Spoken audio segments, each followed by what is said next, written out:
Hey y'all, this is DeathGod, and I'd like to welcome you to my updated Commando build video. I hope you enjoy.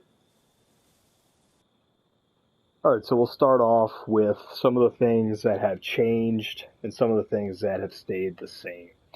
The major thing that I have updated with my Commando build since the last build video is that I now run a high health build using primarily Junkies weapons.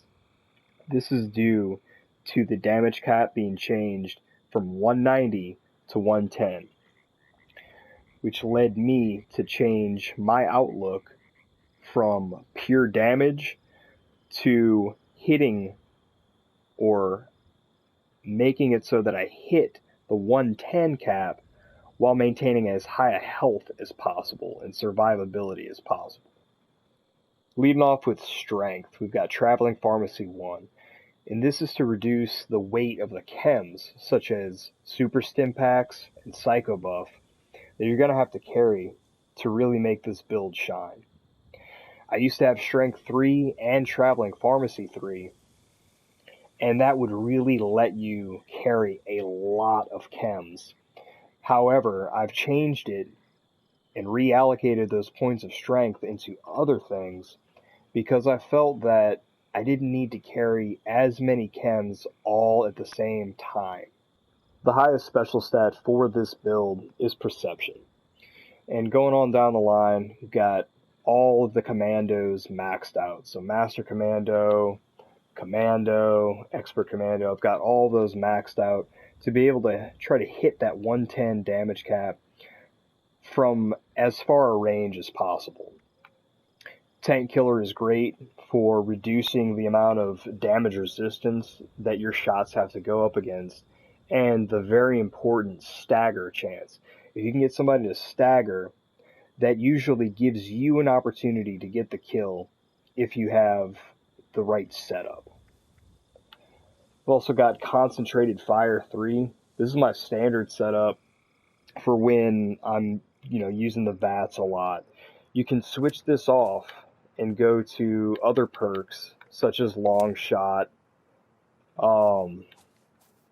If you're free aiming, and I'll talk about the luck stat that I would switch if I'm primarily free aiming. If I'm going against a guy that is very hard to VATS, you definitely want to put on that Long Shot to be able to hit those 110s from a further distance and have less of a spread to your bullet stream once you have this on and you're aiming down the sights. You can switch off and put on Ground Pounder. I really do that for those Tesla fights because, hey, you're not going to be, really free aiming the Tesla, obviously. You're not going to be VATSing the Tesla except for, if you've seen the Tesla VATS video, sometimes that does apply, but by and large, you're going to want Ground Pounder for those Tesla fights. Or you can switch things up. You can put a Long Shot here, take off Master Commando 3, put on Master Commando 1, because as we know, having the first part of the commandos is the most important because that gives you the 10% as opposed to the rest of them that only give 5%. That applies for all of the commando perks and for most of the damage cards, weapon damage cards in the game. For endurance, we've got 9. And this is important because having high health is really the thing that's going to give you the most tankiness in PvP at this time. You're going against good dudes, they're cranking their damage up really high, and they're going to be hitting those 110s most of the time on you. So having high health is what's going to give you the chance to bounce back and then kill them.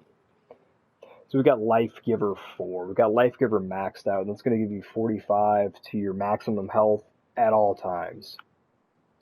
You've got Adamantium Skeleton. Your limb damage completely eliminated. You're going to want that because of all of the limb damage, limb crippling, perks, weapons, what have you out there, explosions. If you don't have this on, you're going to start getting crippled. It's a really bad stagger if that happens, and it's just a bad time. That has not changed from the other build. One of the new things, this build, Cola Nut. you've probably seen in one of those Tesla fight videos that you get in, hey, pop a bunch of Nuka Quantums, and it's really, really hard to kill someone running that with Cola Nut too, especially with high health.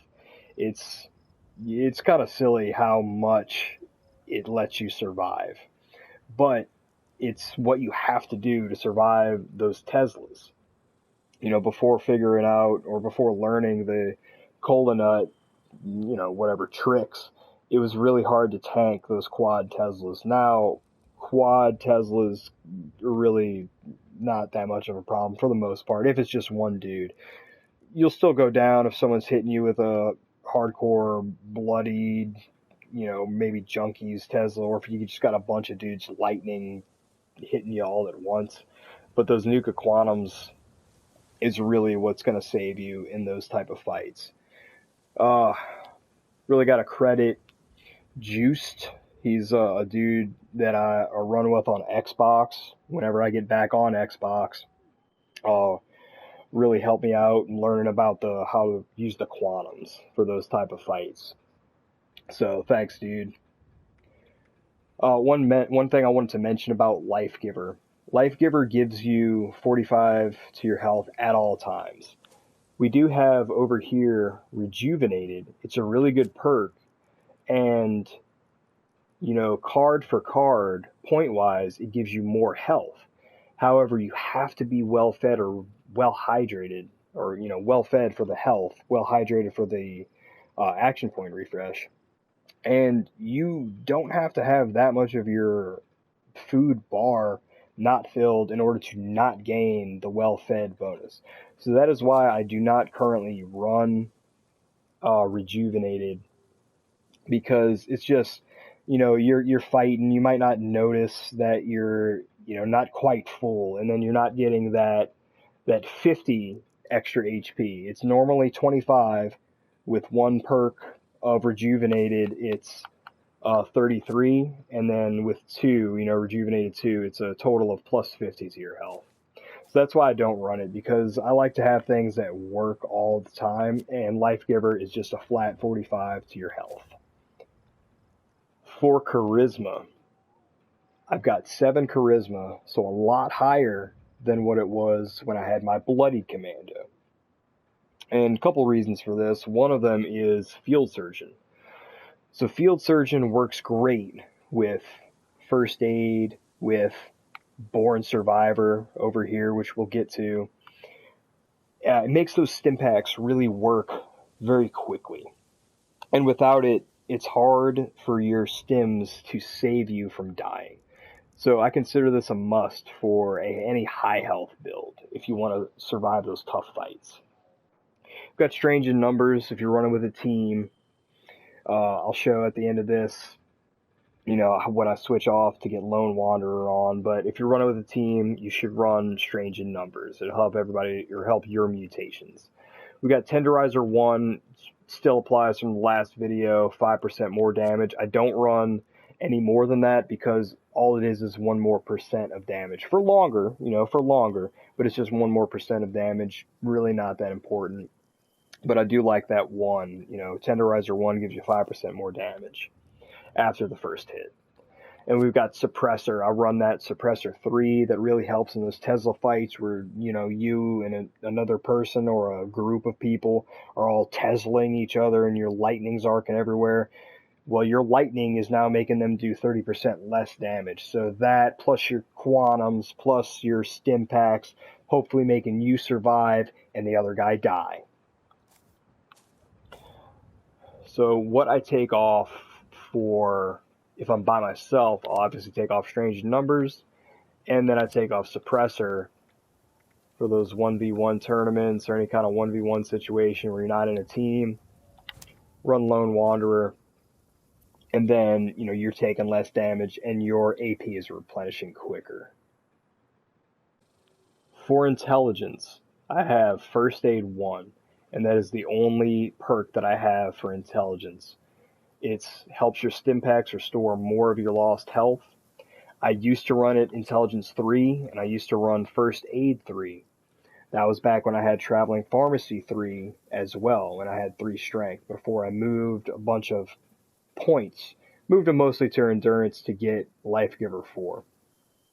Because the way I see it with Born Survivor, once that kicks in, I'll get it to it, when I talk about agility. I don't feel like I need First Aid 3. It is better, don't get me wrong. It makes your Stimpaks heal more, and that does synergize. But I had to make sacrifices in order to get the points where I needed them for this PvP-specific character. Now, yes, you are hampering yourself for repairing. You're not going to be hacking terminals, but for this character, I don't care about any of that. This is my pure PvP character.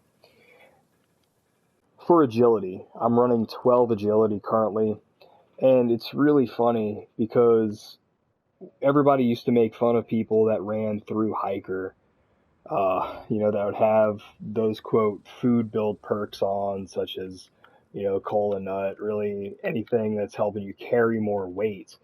But the amount of stuff that you have to carry now, it's very hard to be able to carry enough to last through even a relatively short duration fight without having some kind of weight mitigation.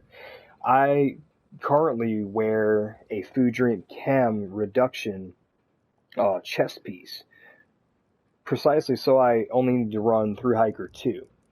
Now, food and weight drink reduction is great because it lets you carry those ballistic boxes, high voltage hefes, vodkas if you're running that, those quantums, it makes them, 0.1 pound. If you have the full one, through Hiker 3, it reduces the weight of all of that stuff that you're carrying. So we've become food builds.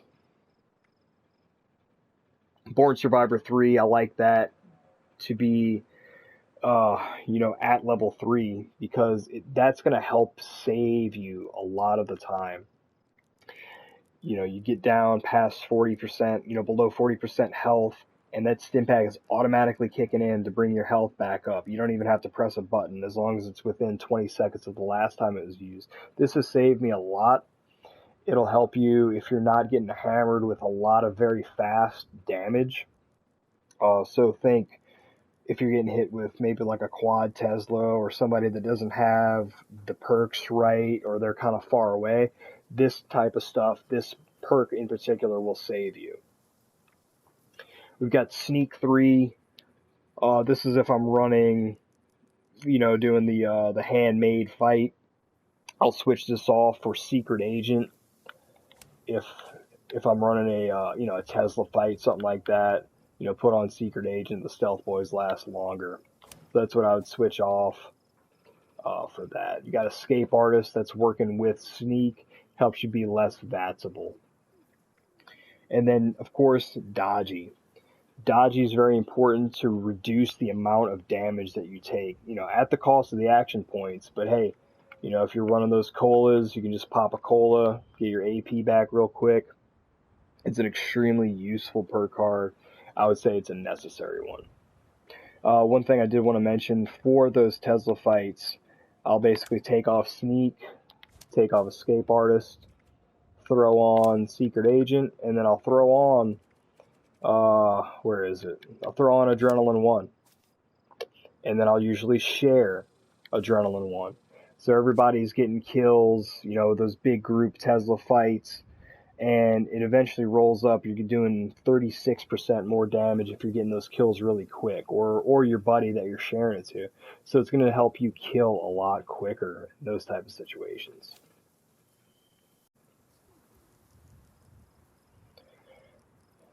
And finally, we've got Luck. So in Luck, we've got Bloody Mess 3. You're doing more damage. It's a great perk card. Serendipity 3, I keep it even though I run a high health build. And this has saved me a lot of times. Your health dips down very quickly, and Serendipity might give you the chance for all of that other stuff, Born Survivor, First Aid, running the Field Surgeon that you're all carrying, all those stims with Traveling Pharmacy. Serendipity helps all of that even take place, because A lot of times you see the little dude dancing up in the corner, showing that you're missing that damage that would have killed you, and then none of that other stuff could have applied. So I think Serendipity is still worth it even at high health. We've got Class Freak. This is so that if you're not popping every single serum all the time, you're still not that negatively affected by your mutations. This can be avoided. This perk card can be avoided, say if you just run starch genes and only have a few mutations. However, I run all the mutations.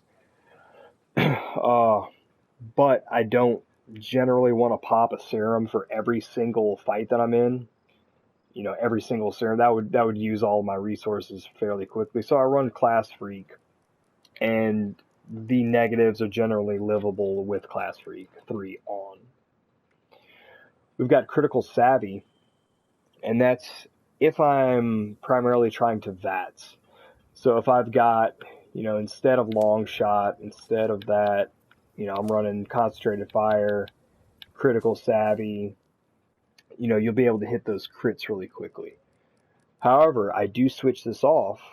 I'll take this one off, and then where are we at? I'll put on Quick Hands for one of those Tesla fights, because you're just not going to be reliably VATSing Stealth Boy Tesla people. Or if you're in a primarily free aim fight, you know, throw off Concentrated Fire, you know, dudes are very hard to VATS. Throw on Long Shot.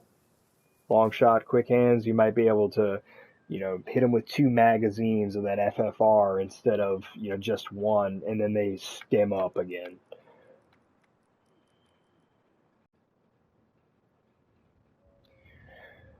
Alright, ladies and gents, that concludes the perks portion of this build and gear video. I hope you enjoyed hearing my philosophy on each of the perks that I use and all of the different setups that I use when I switch the perks. If you've got suggestions, critiques, feel free to let me know in the comments. I'm all ears. You know, maybe you'll teach me something about some perk card that I might not be using right, some kind of combination. You know, I've been playing this game since beta, but, you know, more often than not, I'll learn something. So, definitely not under the assumption that I know everything. Please, you know, throw your suggestions, throw your builds down in the comments. You know, link your builds on that one site that shows all the little cards. I like looking at builds, giving build advice. That's why I made this build video. Yeah, hope you enjoyed it.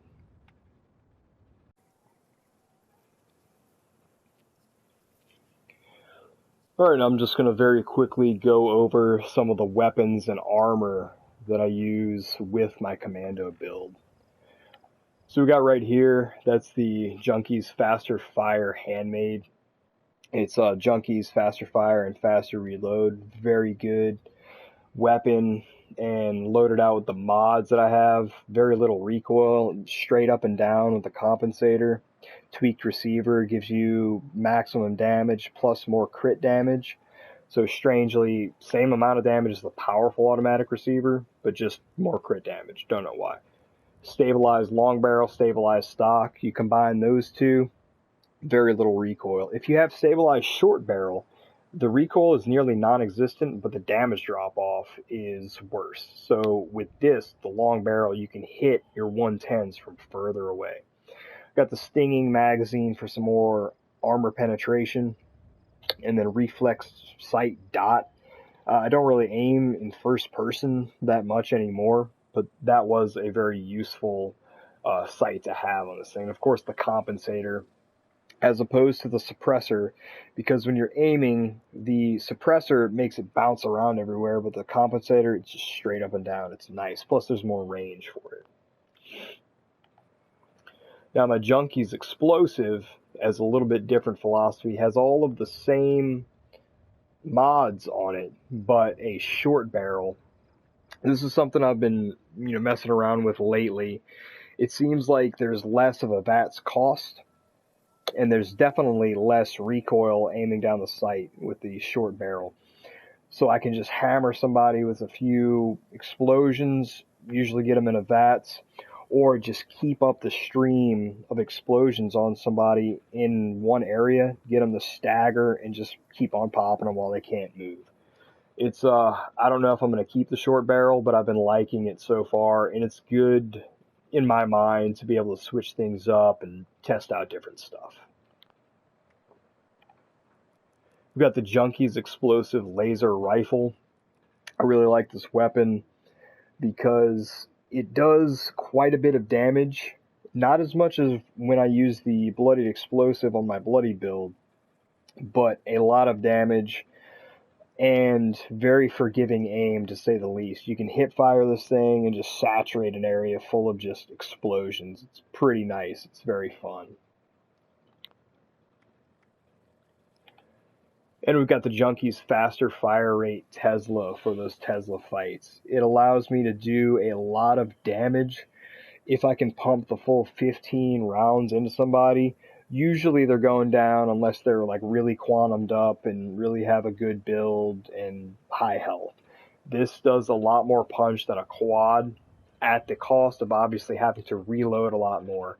But if you get lucky and those quick hands set in, then, you know, you're usually going to put them down, putting, you know, 2 magazines worth of JFFR Tesla into somebody. So that's it for the weapons. I obviously have a lot more weapons, but those are my primaries. All right, and lastly, we'll talk about the armor. So we've got the armor-plated backpack. That's a no-brainer. Just gives you more DR. You'll switch that off with the insulated one if you want more energy resistance. So if it's going to that Tesla fight, you're going to throw that on. We're the Cavaliers Marine right arm. Unless I'm running into a Strangler Heart fight, and then I'll put on some Poisoner's pieces. So I've got 2 Poisoner's pieces that largely will mitigate the acid damage that you're going to experience from fighting someone using a Strangler Heart armor. Chameleon left arm with ammo weight reduction. It's nice. You pretty much need to have a chameleon piece if you're doing the handmade thing, and if you're not, you're probably in a, you know, energy weapon fight. Just throw on the Poisoner's Sentinel and, you know, call it a day. You're good. We've got the Sentinel Assassin right leg, heavy combat, heavily duped, but I've got a set of these. I usually don't run both of them at once, but this is an extremely good leg piece. Solid DR and ER, and it's just a good armor piece. Right now I'm running for my chest a dense mod on a polymer Forest Scout armor. This is actually a legit drop from AWOL Armaments. It's, you know, Assassin's Powered Food Drink Chem Reduction, you know, weight reduction. And that's actually letting me run less of weight perks. And I was allowed to put those points into other special stats rather than having to have it in strength. So really like this chest piece. Really glad I got this thing on a legit drop. I was amazed. And right now I'm running a powered assassin ammo weight reduction leg. So I don't really put much stock into Sentinel or Cavalier. I don't really care about that too much. As long as it's assassin and then you have at least 3 power pieces, I find you're pretty much going to be good to go. And then of course you want to have your, you know, your shielded road leather, some kind of Raider Under Armour. That's really the best Under Armour you're going to get. Make sure it's shielded. It gives you the best perk increase. And that's it. That is the apparel section, or the armor section of this build and gear video. I appreciate everyone watching. Please like, subscribe, comment if you enjoyed it. If you didn't enjoy it, say so in the comments. If you enjoyed it, say so in the comments. I'm all ears. Show me your builds. Let's all learn from each other. Thank you for watching. DeathGod out.